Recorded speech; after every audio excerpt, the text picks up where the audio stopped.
Gregson. Inspector Gregson, there is one final piece of evidence I would like you to see. What's that then?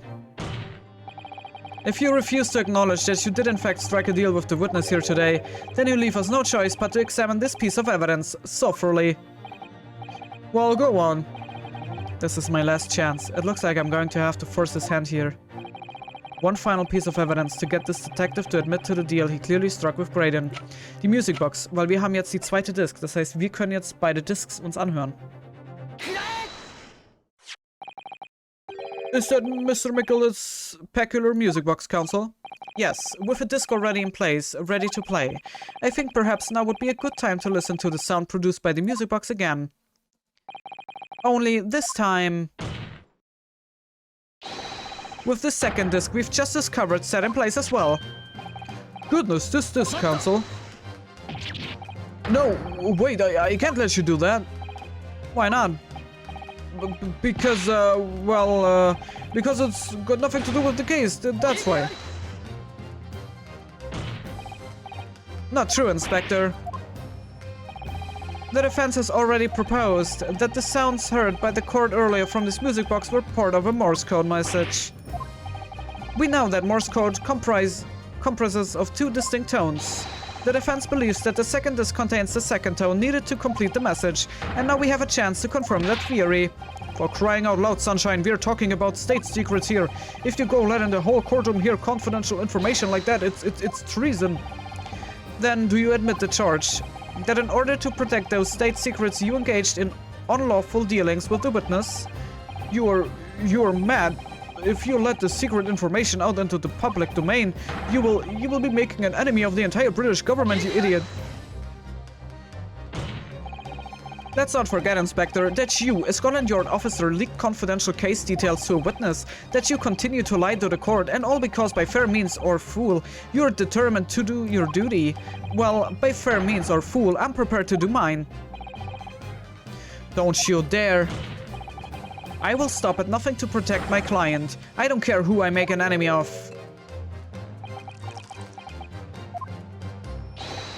My lord, if you please, the court must hear the sounds made by that music box. Come on, Von Zieks, for Pete's sake, stop him. Inspector, you should know my methods by now. I'm a prosecutor, I'm no Scotland Yard puppet. In this courtroom, my duty is to do the law, so let me propose a toast. To uncovering the truth by fair means or fool. Ich glaube, das wird faul ausgesprochen. Very well, the defense stands here and that of the prosecution has been made very clear, I feel. Therefore, in accordance with the defense's request, the court will now listen as this music box is set in operation once more. This time with the second disc in place and both discs playing simultaneously.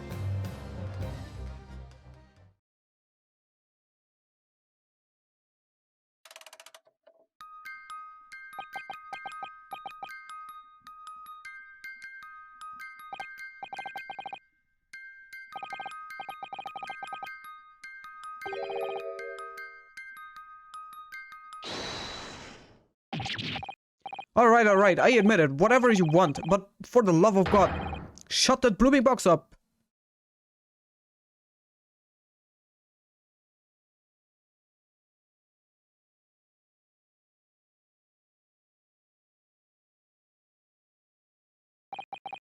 Let me ask you again then, Inspector Gregson.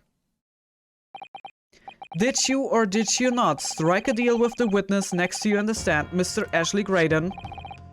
Specifically, did you furnish the witness with confidential case details in exchange for this music box disc? Did you reveal the existence of the people in the pawnbroker's storeroom door, Inspector? I did. Stop, what are you doing, man?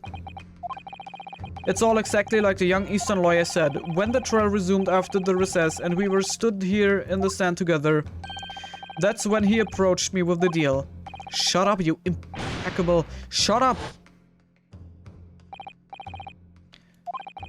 You're the detective who turned up at the pawnbrokery the other day, aren't you? I may have something you're looking for, Inspector. With me at this very moment. So how about a trade? I suggest you accept. Or information that may make certain individuals uncomfortable will soon become very public indeed. I couldn't let that information become public knowledge, not under any circumstances, so I accepted the man's proposal and told him details about the case that should have put him in the clear. The peephole in the storeroom door and the bloodstains on the overcoat. By giving false testimony, this witness intended to have the defendant wrongly accused of murder. Inspector, you knew that. Yet you still revealed those details to facilitate the witness's perjury. I did. But then it turned out the peephole had only been made that night after the incident took place. Scotland Yard wasn't aware of that, if I'm perfectly honest. Well, Mr. Graydon, what do you have to say for yourself? There's nothing and no one left for you to hide behind. You struck a deal with the inspector in order to escape conviction of a very serious crime, namely this. You are the third intruder who broke into the pawnbrokery on the night in question. And you perpetrated the murder of the proprietor, Mr. Pop Winniebank.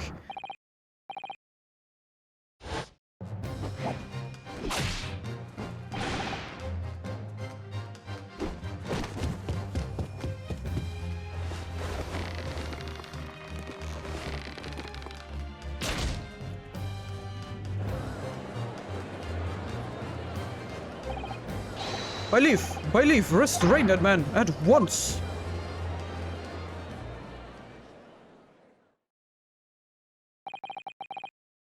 That's it then. It's all over.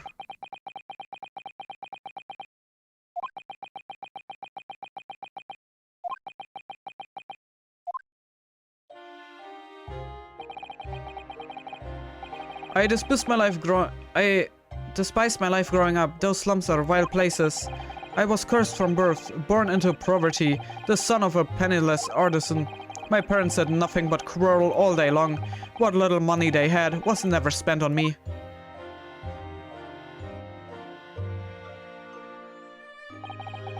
So I set about studying, to better myself, to one day escape from that hellhole. And you eventually became a communications officer. I admire your determination. But then you decided to try to sell government secrets. Why?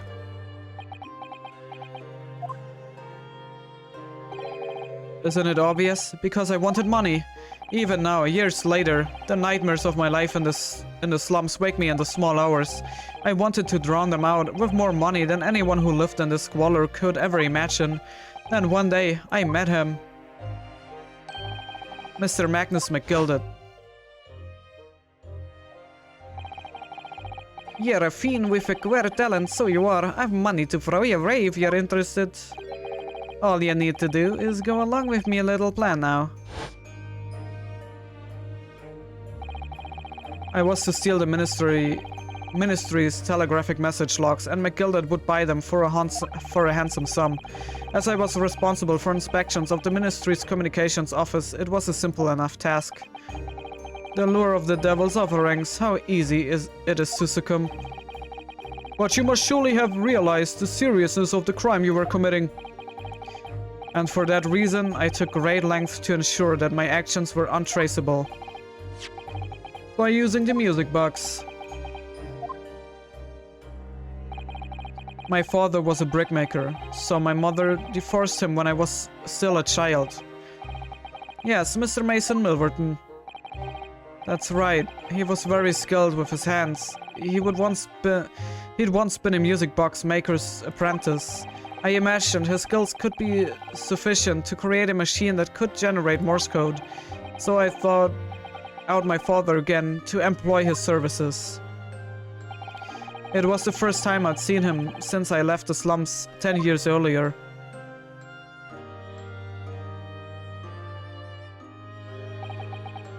Look at you, Ashley. What a fine gent you've become, huh? He was a different man to the one in my memory, a thin, frail old man. But poverty had never broken him, never corrupted him like it had me. I was sure that he wouldn't help me if I told him the real reason, so I made up a story. I've got some work for you, father. I need some music box discs made. Music box discs, huh? A musician friend of mine has written some music he wants to sell to the public. I've brought the score with me. There are 2 actually. I would be delighted, son. It's been 20 years since I did any work like this, though.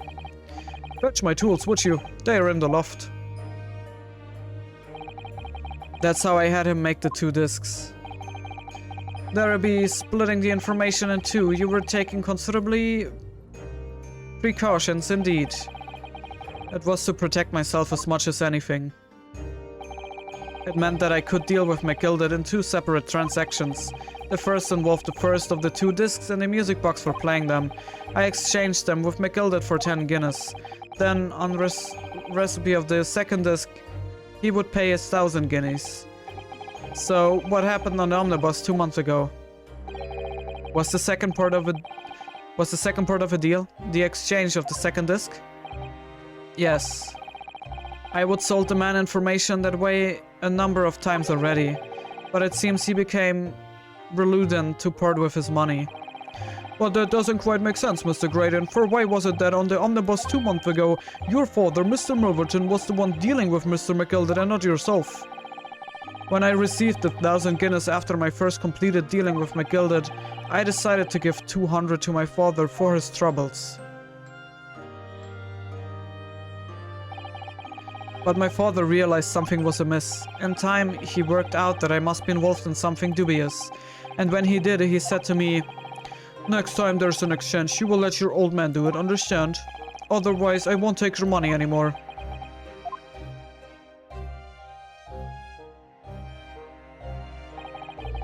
That was my father's way of dealing with it, I suppose. Climb into the omnibus, hand over the second disc, and take the money from McGilded, that's it. He had no idea what was actually on the discs I would ask him to make, he never knew. Just like I will never know why everything went so horribly wrong that night. All I know is that the disc was taken from him, and he never returned home.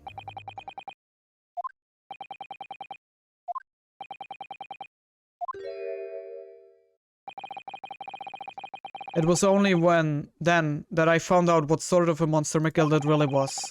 So after 10 years of not once uttering it, I swore on my father's name.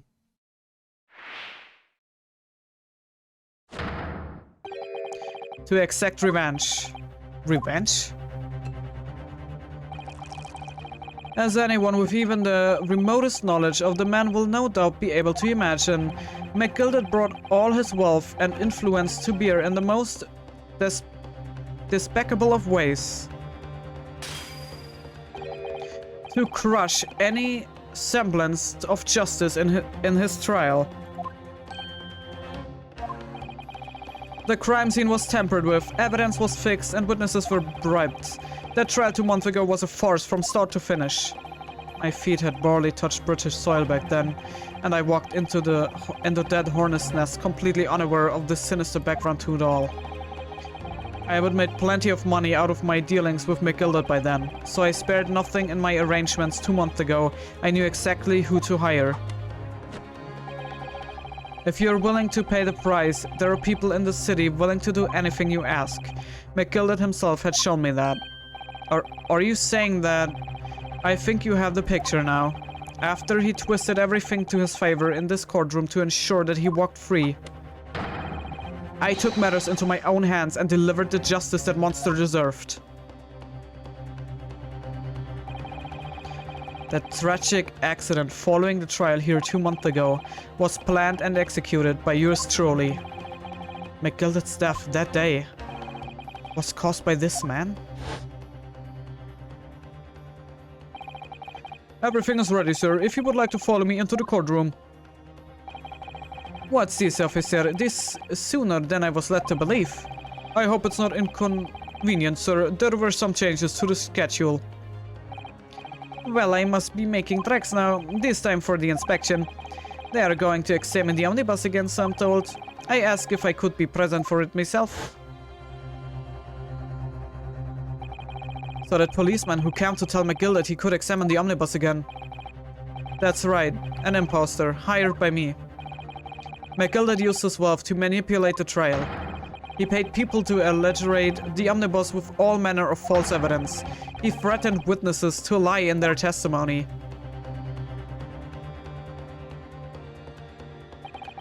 So I gave the man a taste of his own medicine. Once the omnibus was doused in paraffin, one of my sham policemen ushered McGilded inside and sent him on a one-way journey to hell.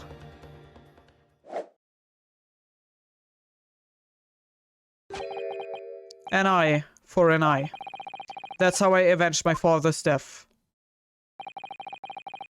A spine-chilling account indeed. But that wasn't the end of it for me. There was a loose end, you see. A loose end? Yes, I should think it's obvious. The second disc, which my father had taken to exchange with McGilded. Oh, yes. There was indeed no mention of it in the man's trial 2 months ago. Clearly because it had been removed from the scene of the crime. When I realized it was missing, I remembered something. Something from the first time I've dealt with McGilded.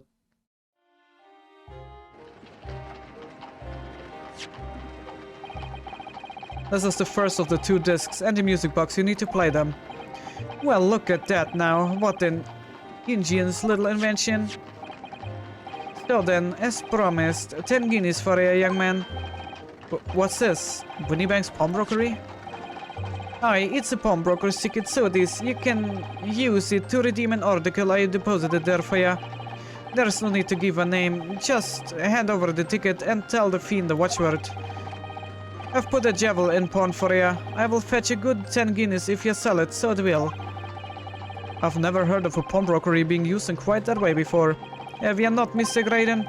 London's pawnbrokeries are very useful places, you know. Each one is like an extremely secure vault.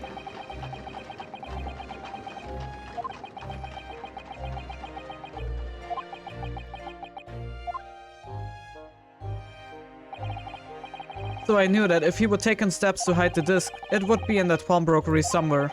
And that on the night he killed my father, he must have entrusted the ticket to someone. Yes, to Gina. I remember now that when we first met you at Winniebank's that afternoon 2 days ago, you had a description of Miss Lestrade written down. How did you know who you were looking for? From the trial, that pickpocket's testimony was clearly peculiar. Anyone could see that. I realized immediately that she was another of McGilded's pawns, that he must have threatened her somehow. I was fairly convinced it would be her who had the ticket, so I started to make some inquiries. I had a strong suspicion the girl would come out of the woodwork on the redemption deadline. And he was absolutely right. And yes, sure enough, she did. And all I needed to do was to wait until the girl went to Winniebank's to redeem the articles. But unfortunately, she redeemed only McGillet's overcoat and the one disc that was in its pocket. The all-important music box with the second disc inside was missing. Because it had already been forfeited 2 days earlier. But I was unaware of that fact. Had I not been, I could have avoided my nighttime excursion. Meanwhile, as our investigation into the stolen government secrets was progressing, we had picked up on the fact that McGilded was involved. Inspector, you've recovered fast. My orders were to recover the stolen information as quickly as possible, so we started gathering the fellow's possessions and examined whatever we could lay our hands on. We had a full-scale investigation going on at the yard, but we had to keep it as quiet as we could. Then, when the inspector here took the disc from me in the pawnbrokery that day, I became nervous. I was sure the music box and the second disc were still there in the shop somewhere, so I knew that it was a race against time. I had to find those articles before the police did. So that's what prompted you to break into the place that same night. With the help of your old friends, the Skulkin brothers. What happened that night in the pawnbrokery, I can only describe as a nightmare. While Nash and Ringo were searching the counter, I had located the music box I had sold to McGilded on the shelves of forfeited articles. And the second disc was inside. Yes, I slipped it into my pocket with a very deep sigh of relief. But then, something entirely unexpected happened. What are you doing in my shop?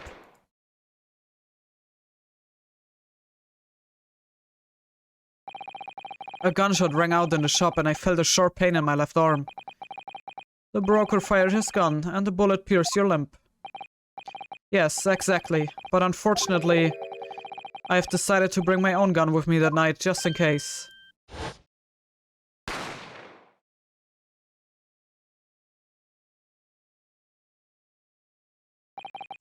Before I knew what was happening, I had fired back. The man had already turned to flee. I hadn't intended to fire in his direction, much less kill him. But unfortunately for both of us, the bullet hit home. It struck him in the middle of his back as he fled through the storeroom door to refuge. Oh, sorry tale. It all took place in the blink of an eye. I don't imagine Nash and Ringo even realized what had happened at first.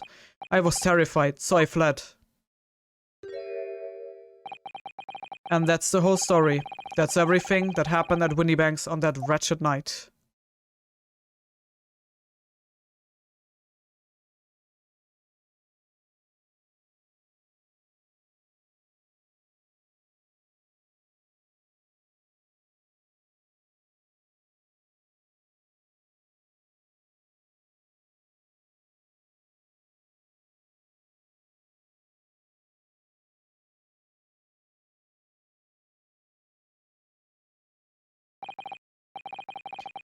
Earlier, you called McGilda a monster. A man who used his wealth and influence to distort the facts and escape justice for the crime of murder. What tragic irony, for what you have done is exactly the same.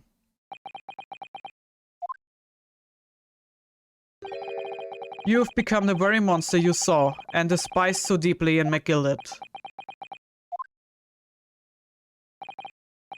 Yes, I think I have.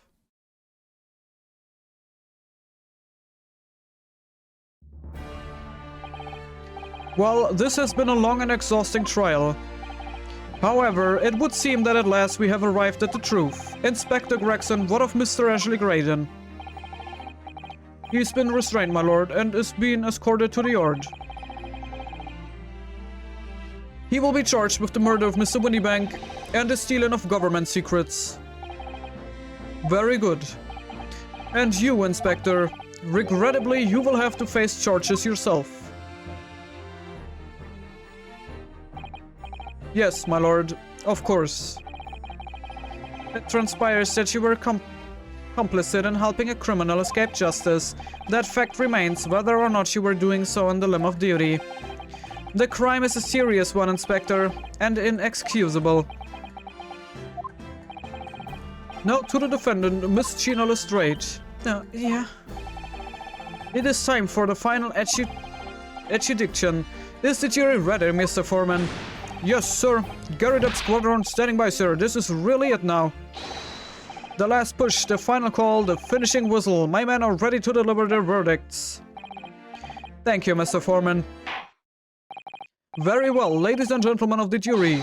You will now declare your final decisions to the court.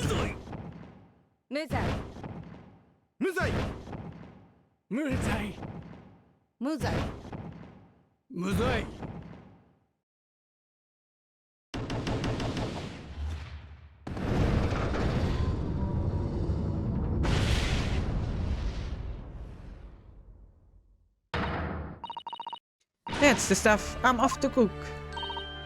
Finally, Bruno, you finally managed to do it. Finally is the word. I really wasn't sure if we would come out on top for a while there. Susie's was right. You're the best lawyer in the world. Miss Lestrade, I'm not finished with you yet. What are you looking at me like that for? Before you start enjoying your freedom, there are certain other crimes to consider, 2 months ago in my courtroom, no less, you gave false testimony, did you not? And in relation to the trial today, not only did you unlawfully enter Winniebank's pawnbrokery, you also attempted to absent with Mr. McGilda's property, it seems. I have never done nothing of the sort. Of course not. It's not like you were gleefully wearing McGilda's coat in your cell yesterday or anything. No, and just when I was getting excited about throwing a party for Ginny this evening. And turning our attention to the defense. Determining that when played together, the music box disc contained a message in Morse code was, well, it was certainly a most unexpected revelation, counsel. Quite so, my lord. The prosecution was caught entirely off guard. In fact, I think we should applaud my learned friend's courage here today. I propose a toast to demanding that government secrets be disseminated before the entire courtroom. Very sorry about that. It was the only way that I could get Inspector Gregson to admit to what he'd done, so... If I may say something on that point. Isn't that... It's, about the sounds produced by the music box before. I do wonder if that was really Morse code at all. What? What are you saying, madam? Oh, well, it's just that I'm really rather fanatical when it comes to Morse code, you see. So much so that the whole world seems to be covered in dots and dashes to me, in fact. Goodness, madam, an unhealthy level of obsession one feels. But I must say that in my opinion, that the sounds produced by those two discs were nothing more than that. A meaningless series of two different tones. But what? Can that really be? It wasn't Morse code after all? My lord, the defense would like to listen to the music box again. Are you of your nut? How many times do I have to tell you those discs contain ministerial secrets, sunshine?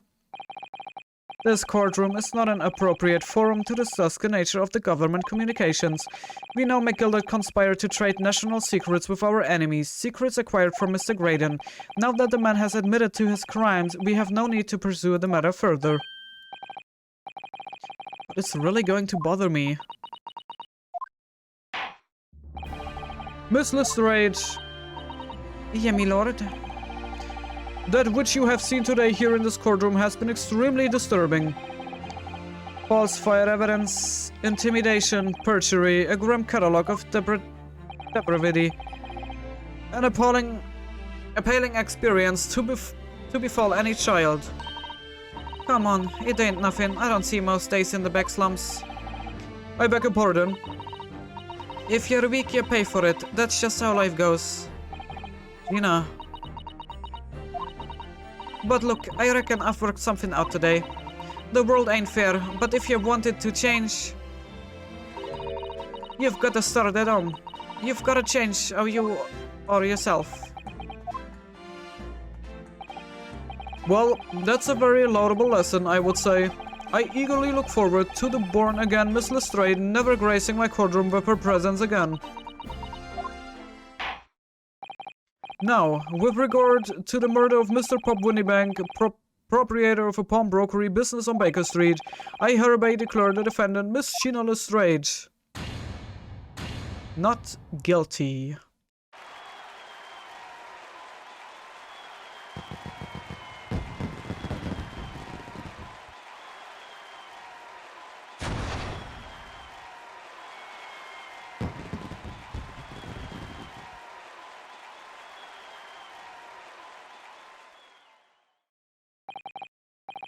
That is all. Court is adjourned.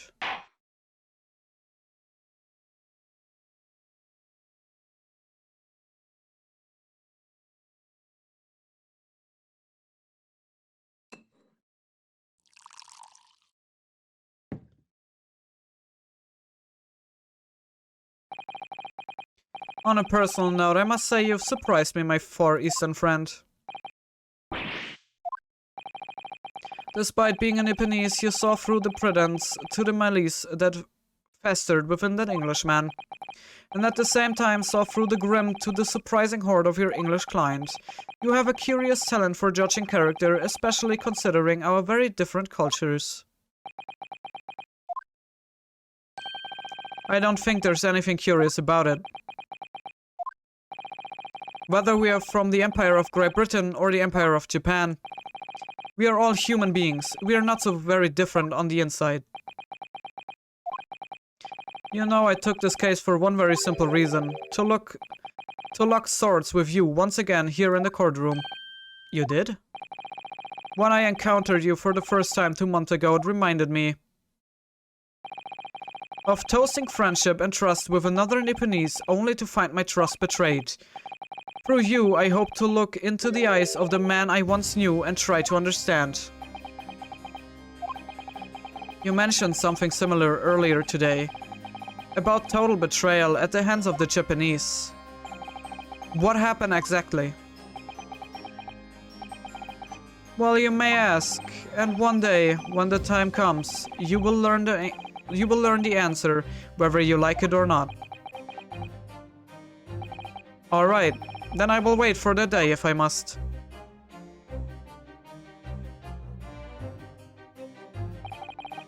Coming to be known as the Reaper of the Bailey and my retirement from service 5 years ago, it gives me cause to wonder if our meeting has some deeper purpose. So, farewell, my learned Nipponese fellow, until we meet again.